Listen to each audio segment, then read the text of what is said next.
I have one little confession this morning. Carolyn Herbert asked me why I was wearing a white robe this morning. Well, there's no great theological reason, no special holy season. My black one is at the cleaners. Good reason. You know, our Jewish friends are wonderful storytellers, and they generally don't mind making fun of themselves. They are quite open to be able to say that a part of the Jewish tradition is to disagree with one another. And you know, as disciples, that's part of our tradition. I often say I am very surprised when over 50% of you agree with what I have to say, because we encourage people to think and to rationalize and to question, because through questioning our faith is increased. But here's a bit of humor that the Jews tell on themselves. The Jewish school, yeshiva, university, decided to field a crew team to row. And unfortunately they lost race after race after race. And they practiced for hours, but they just couldn't seem to get it down, and they never came in any higher than dead last in any of their races. So the head of the university decided that he needed to do something about it. So he sent Yankel over to spy on the Harvard team to see how they did it. So Yankel slept over to Cambridge, and he hid in the bulrushes, and he watched the Harvard team practice. Yankel finally returned to Yeshiva University, and he said, "I've figured out their secret. They have 8 guys rowing and only 1 guy shouting." Perhaps when we have a difficult time getting along with one another in church, we can just lay it back to our Jewish roots and our ability to disagree with one another. Certainly, the church at Corinth had developed a tradition of fighting among themselves, and it sounds like they had 1 guy rowing and everybody else shouting.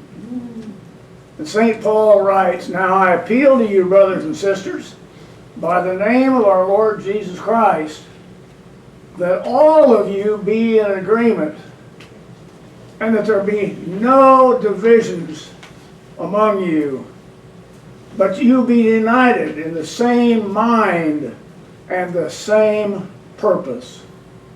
For it has been reported to me by Chloe's people that there are quarrels among you, my brothers and sisters.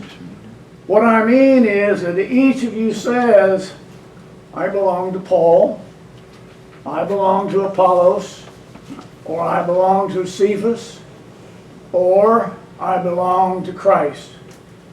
Has Christ been divided? Was Paul crucified for you?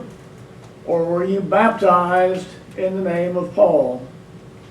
See, Paul was writing to a church in conflict, and conflict is a very real part of life. We can have conflict in the church. We can have conflict in the workplace. We can have conflict even in our homes. There was a very popular comedian who had a wonderful routine that circulated on the internet. And he says, whenever your kids are out of control, you can take comfort in the fact that God's omnipotence did not extend to his kids. After creating heaven and earth, God created Adam and Eve.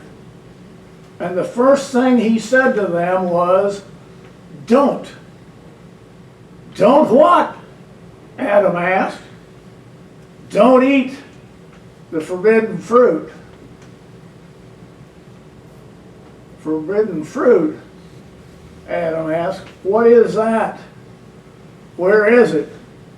It's over there, said God, probably wondering why he hadn't stopped creating when he finished with the elephants.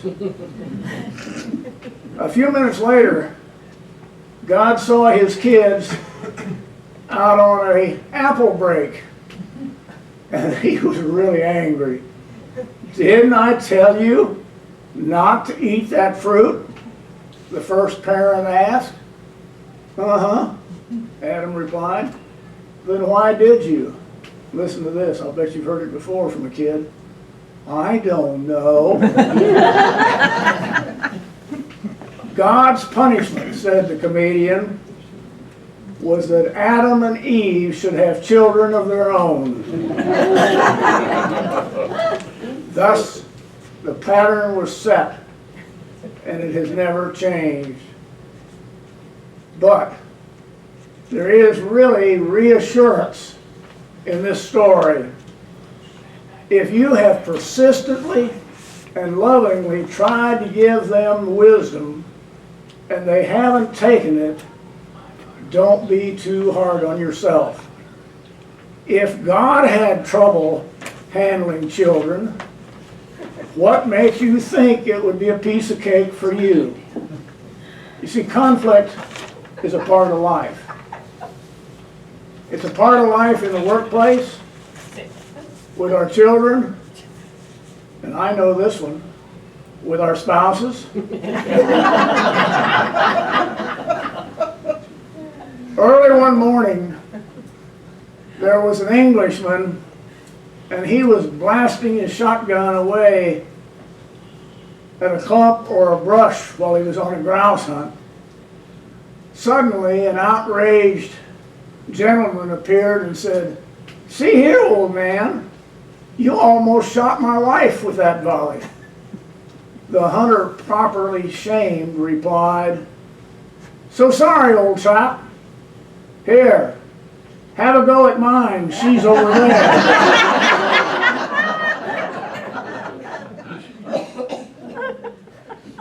How do we deal with conflict? Conflict in the home, conflict in the workplace, in the church, or wherever we may find it. Let me list 3 ways that the experts suggest that we deal with this age-old, universal problem of dealing with conflict. First of all, in any conflict, try to see what the other person sees. All of us have our own perception of reality. When we're in conflict with another person, it may not be that they're trying to be difficult to get along with. They may actually see reality in a different way than we do. Leo Buscaglia, very noted teacher in psychology, tells of being aboard an airplane for a 5-hour flight from Los Angeles to New York, New Jersey. And when he took his aisle seat, it was obvious to him that the man next to him was really irritated. He explained to Buscaglia that he had hoped to be able to spread out. And within moments they heard a baby cry. "Great," the man exclaimed under his breath. "I hate babies on airplanes. We'll have to listen to that kid scream for 5 hours. Well, when the stewardess stood up to make her usual remarks to educate the passengers about safety precautions, The traveler turned to Buscaglia and he said, "I hate stewardesses. They're nothing but glorified waitresses hoping to meet rich men."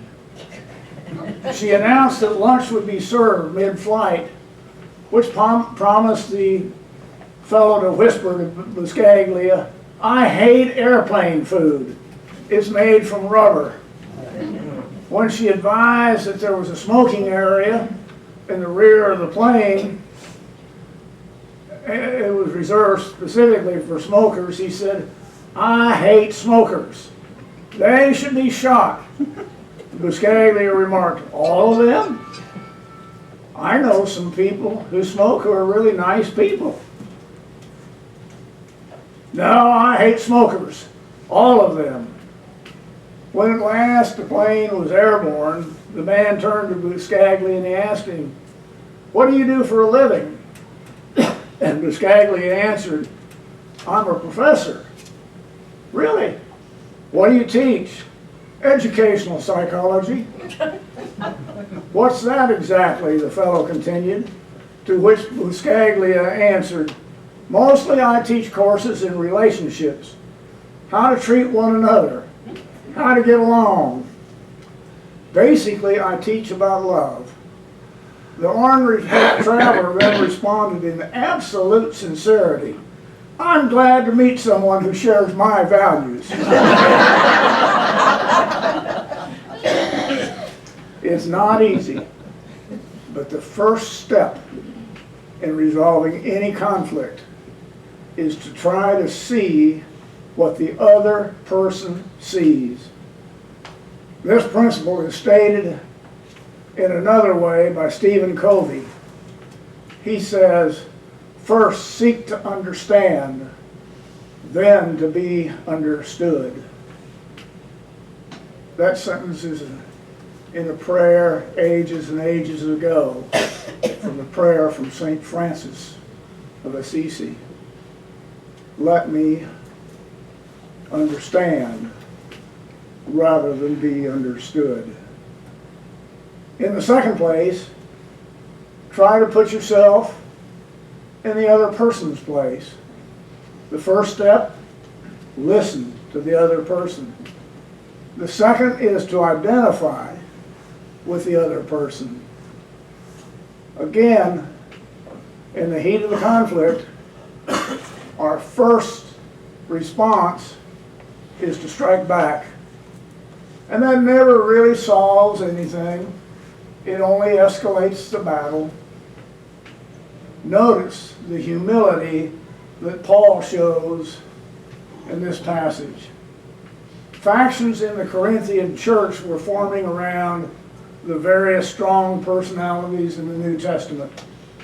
Some were saying, "I belong to Paul." Others were saying, "I belong to Cephas." Some were saying, "I belong to Apollos." Some were even saying, "I belong to Christ," as if Christ was just another historical figure in the early church.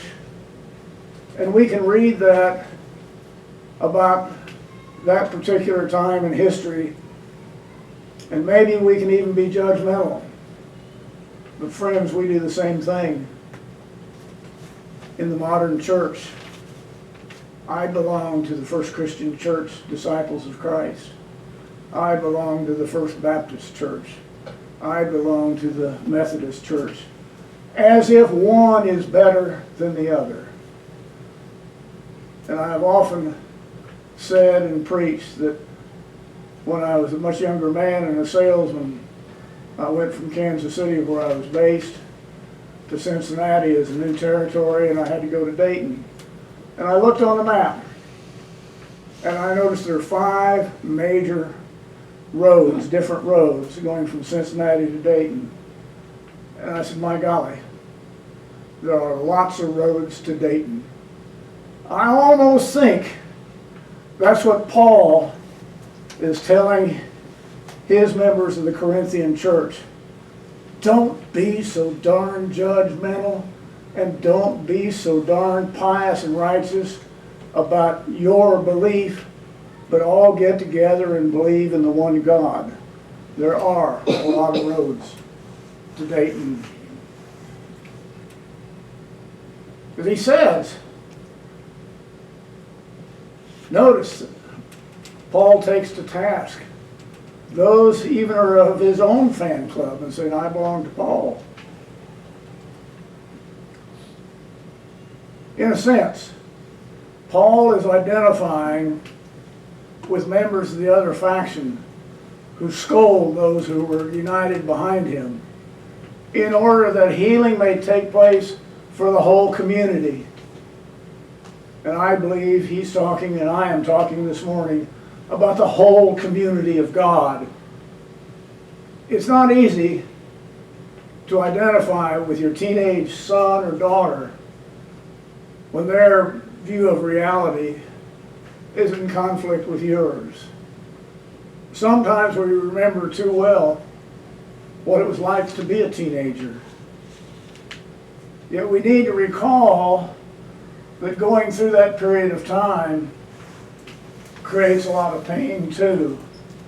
And we need to step back, clear our head, clear our hearts, and identify with that young person or maybe with that adult with whom we are in conflict. Perhaps we're not seeing, we're not feeling what they are feeling, what they are seeing. So the final step in the resolution of the conflict is to find a common bridge. The only way to solve any tear in a relationship with another is to match your reality to their reality until you find common ground. Unless your goal is just simply to destroy your adversary and walk away and prove I'm right and they're wrong, you're going to have to find an area of agreement. In 1994, there was a Korean jetliner that crashed in the southern resort of Jeju, and it was landing during a storm when the pilot and the co-pilot argued about whether the runway was long enough. Then they actually even fought each other for the controls of the aircraft as it touched down. And that caused it to skid off the runway and ram a safety barricade. All 152 passengers and 8 crew members survived, but they had to jump down a escape chute moments before this Airbus 300 exploded in flames. But the pilot, Barry Edward Woods, and the co-pilot, Shanky Yu, continued their argument, blaming each other for the crash. Unresolved conflict can even bring down airplanes. It can bring down companies. It can bring down families, important relationships, and they can bring down churches. Somebody has got to be big enough and Christ-like enough to take the first step. Be big enough and Christ-like enough to take the first step. Perhaps St. Paul, as he tried to intervene in this conflict in the Corinthian church, was thinking of those statements of the Lord. So when you're offering your gift at the altar, if you remember that your brother or sister has something against you, leave your gift before the altar and go. First, be reconciled to your brother or sister, and then come and offer your gift. Someone had to take the first step to build a bridge. It is interesting that Paul did not point out or criticize any beliefs that the different factions held, or any acts of the different factions committed, except those of his own followers. All he was criticizing was the spirit of disunity that tore at the church. And even before he went into a discussion of problems in the Corinthian church, he reminded them of their fellowship, their relationship, their calling, and their spiritual resources. Paul was a bridge builder. So was Christ, a bridge builder. Christ built the ultimate bridge, the bridge between ourselves and God. Christ's dream for his followers is that we build bridges to one another, whether they be in our own family, or our workplace, or simply in our world. See what the other person sees. Walk for a while in their shoes and feel what they feel. And then build a bridge. Match their reality to your reality. And above all, remember, your relation to others is as children of God. And remember your own relationship with God. Amen.